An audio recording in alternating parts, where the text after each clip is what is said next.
Kasih karunia dan damai sejahtera Allah Bapa kita dan anaknya Tuhan Yesus Kristus menyertai saudara. Amin. Shalom saudaraku yang terkasih, senang bisa menyapa saudara di tempat saudara berada hari ini dalam dimensi yang berbeda tetapi dalam dunia yang sama. Sebagai insan yang diciptakan untuk Tuhan, sebelum melakukan rangkaian aktivitas kita pada hari ini, marilah kita mengawalinya dengan memuliakan Tuhan lewat pujian kita dan mendengarkan firman kita.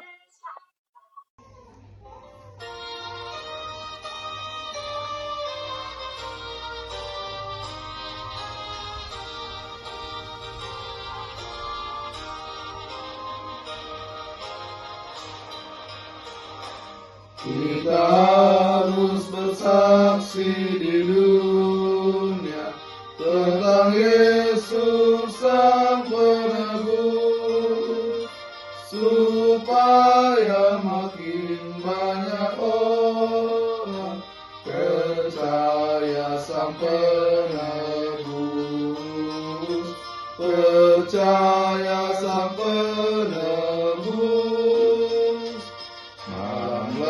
Jadi remang pagi dan remang jadi siang terang, kuasa Kristus kan nyata, dunia penuh kasih-Nya. Firman Tuhan untuk kita pada pagi hari ini diambil dari Nahum 1 ayat 3. Tuhan itu panjang sabar dan besar kuasa, tetapi Ia tidak sekali-kali membebaskan dari hukuman orang yang bersalah. Ia berjalan dalam puting beliung dan badai, dan awan adalah debu kakinya. Demikian firman Tuhan untuk kita. Saudara yang terkasih, sering sekali banyak orang salah memahami tentang karakter Allah. Banyak orang berpikir bahwa Allah itu adalah kasih. Karena Allah itu adalah kasih, maka itu mengharuskan Allah untuk mengampuni. Ada orang berkata bahwa Allah itu adalah kasih. Karena Allah itu kasih, maka Allah akan maklum dengan kejahatan dan dosa-dosa kita. Sebenarnya itu adalah pemahaman yang keliru. Dari teks kita hari ini kita belajar satu hal. Hal terkait tentang kasih dan kemarahan Allah itu tidak bisa dipisah. Allah itu adalah kasih, tetapi dalam satu sisi lagi, Allah itu adalah Allah yang adil. Ketika Allah itu adalah kasih, Ia mengikatkan dirinya kepada ciptaannya dengan memberikan pengampunan lewat keselamatan yang hanya Allah mampu merancangkan itu. Sehingga ketika Allah mengasihi kita, Ia mendahului anugerahnya, yakni pribadi Yesus Kristus.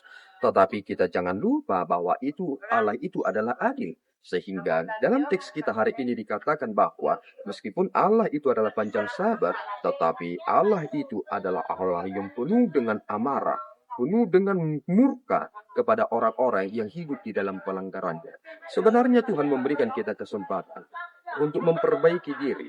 Dan inilah yang ditegaskan Yesus Kristus kepada Nikodemus supaya kita boleh dilahirkan kembali. Karena orang-orang yang memasuki kerajaan sorga bukan orang-orang yang hidup di dalam daging, tetapi yang telah dilahirkan di dalam Roh Kudus. Ini yang membaharui kita secara total. Allah itu benar panjang sabar, sepanjang Dia memberikan saudara kesempatan.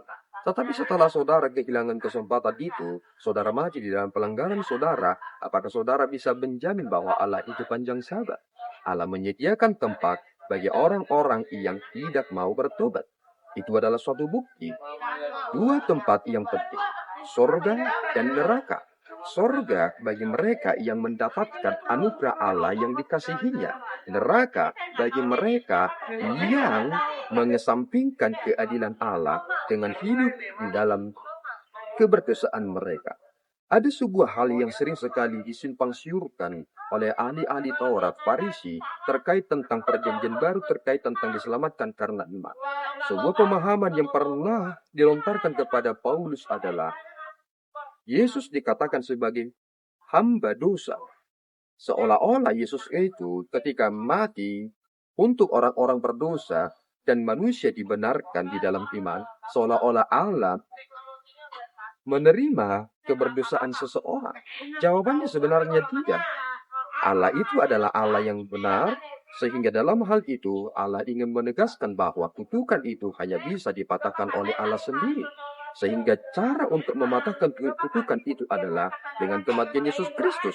Sehingga ketika seseorang dibenarkan di dalam Yesus Kristus, itu adalah pembenaran di dalam diri Allah, bukan di dalam diri manusia. Sehingga Allah tidak berkompromi dengan dosa manusia, tetapi Allah memberikan anugerahnya kepada manusia itu dalam konsep otoritas yang penting itu. Mari saudaraku merenungkan ini, supaya kita sangat berhati-hati di dalam hidup ini, supaya kita benar-benar takut akan Tuhan, supaya kita benar-benar hidup di jalannya yang benar. Selagi Tuhan memberi kesempatan bagi kita, takutlah akan Dia dan hiduplah dalam kasih-Nya. Tuhan Yesus memberkati kita berdoa. Ya Tuhan, kami bersyukur atas berkat-Mu. Terima kasih Bapa atas anugerah yang kami telah terima dalam kesempatan yang baik ini. Kami memohon hubungan dan kuatkan kami, supaya kami tidak disesatkan oleh pengajaran-pengajaran sesat yang mengesampingkan hukuman. Bimbing kami Bapa, supaya kami benar patut akan Engkau dan benar-benar hidup di dalam kebenaran. Terpuji Engkau, di dalam Yesus kami telah berdoa dan mengucap syukur. Anugerah Tuhan kita Yesus Kristus, kasih setia Allah Bapa kita dan persekutuan Roh Kudus menyertai saudara. Amin. Tuhan Yesus memberkati.